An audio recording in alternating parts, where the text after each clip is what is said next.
Well, good afternoon, everybody. How y'all doing? Pretty good here, and welcome to the channel.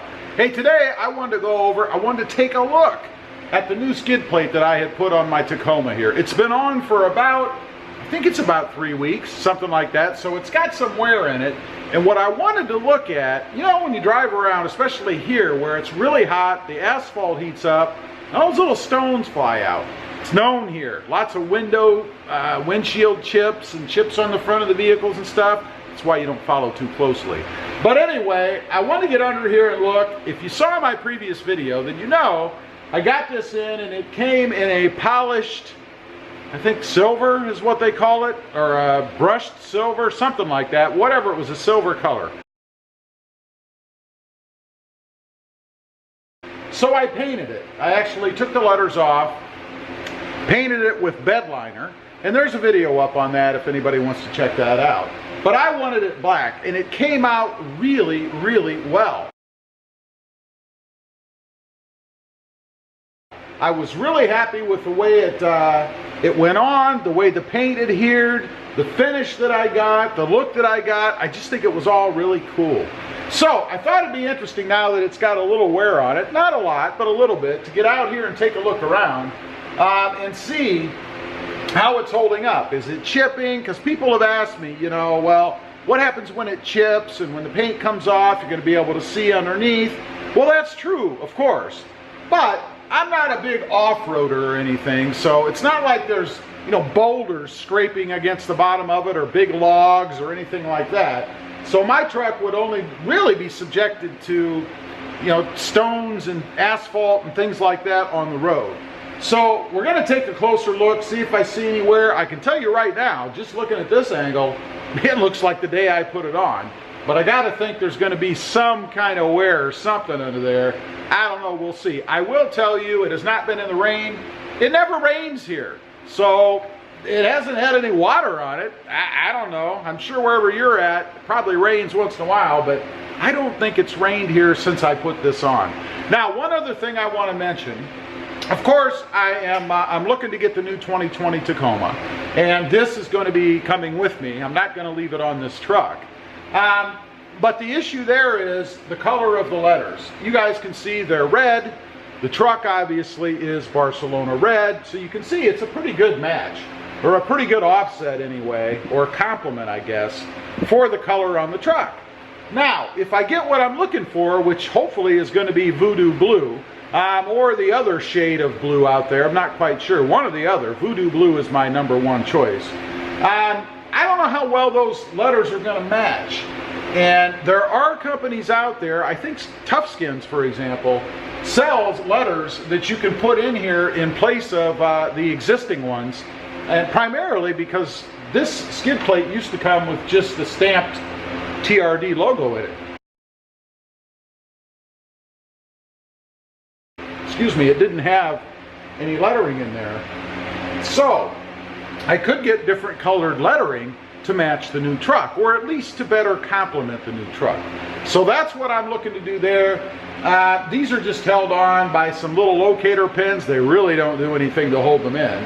And adhesive. So it'd be very easy just to grab a corner and pull these out.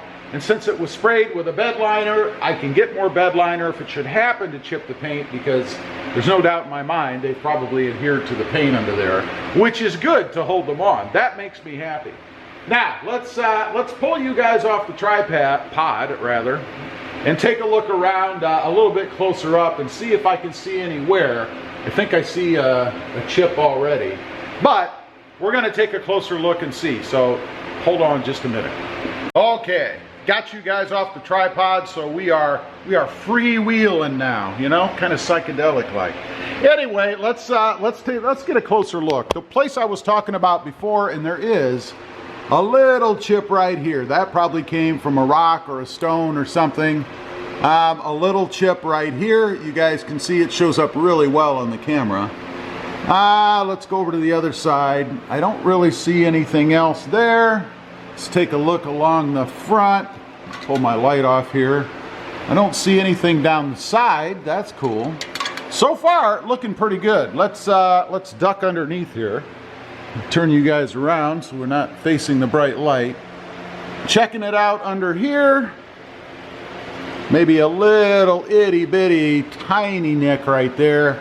It's kind of hard to see. Looking down the edge, I don't really see anything. Nothing here in the back. Or right here. Wow, that looks a little gnarled, a little burled. Something decent sized nick that. I don't see anything up above here, so I'm not sure. Maybe I did that when I did the install. I don't know. But definitely I could touch that up a little bit if, you know, it was a big deal.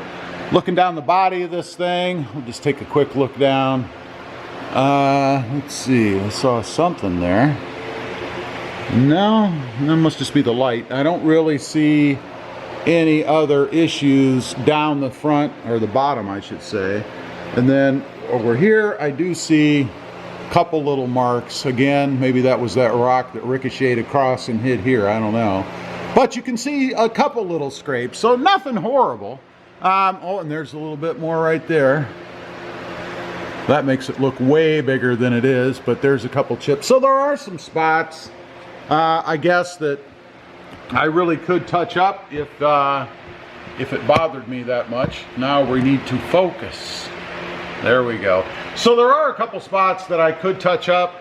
I don't know if I will. You know, I don't know if it's that big a deal to me, to be honest. At least not at this point. Might be something I do like, you know, once a year or a couple times a year or something. I was gonna say I would do it in the summer when it's warm, but it never gets cold here. Unless you consider 75, 70 degrees cold, which is probably gonna feel like freezing to me, but so we'll do it probably a couple times a year. Now, one other thing I wanted to show you guys while we've got you out here. The more I've thought about having this thing and an upcoming oil change potentially, depending on the timing of this 2020 truck, are the access points that are underneath. Because I know some of the skid plates don't come with these, and you actually have to remove the skid plate if you want to change the oil. Now the first one that you can see, of course, is right here, and if you look up there, right there, that is the oil plug. So it's right there. The only problem with that is that going to go all over inside the skid plate here. I do wish this was a little bit bigger opening, but I'm glad there's an opening there to begin with. So that's pretty cool. Gives you a good access point to get the oil plug out. The other is this rectangular opening here, and it is held on by 4 Allen bolts. So all you do is take that off, and then right up above here is the oil filter. Again, there's not a ton of room in there once you remove that access point, but I'm thinking enough that you can, you certainly can get the oil filter out, but that you can maybe put some rags around the edge or something, so if any oil does spill, you're not getting it all over the underside of the skid plate, because obviously it's just going to continue to run and drip if you do that. So that's one thing that I was impressed with about this particular skid plate. It does have those access points to be able to change your oil, remove your filter, that kind of stuff. That's pretty cool. It'd be a real drag if you had to muscle this thing off every time you wanted to do anything like that, because I'm here to tell you, it isn't light. It's cumbersome too, to hold it, unless you have help. I mean, if you're doing it by yourself, it's rather cumbersome to get in and out. So anyway, I just wanted to get on here, take a look. Some people had asked me initially or commented when I first put this thing on, you know, am I concerned about chips? What happens when something scrapes against it? Which I really can't address that part of it now. But as far as the chips go, you can see there are a couple. Again, I'll touch those up maybe a couple times a year or something, because I'm sure there are going to be more. Anyway, appreciate you guys watching. If you're interested in this skid plate, I'll leave the part number down below. I got it from sparksparts.com. I do have a discount code for those folks. It's RobMotive, same as the channel name, and that'll get you 5% off. If you're interested in something like this, it is about 1/4 inch in thickness and weighs a ton. So it's pretty good quality. Thanks for watching. Don't forget to like, share, and subscribe. And we'll see you next time on the web. Have a great day.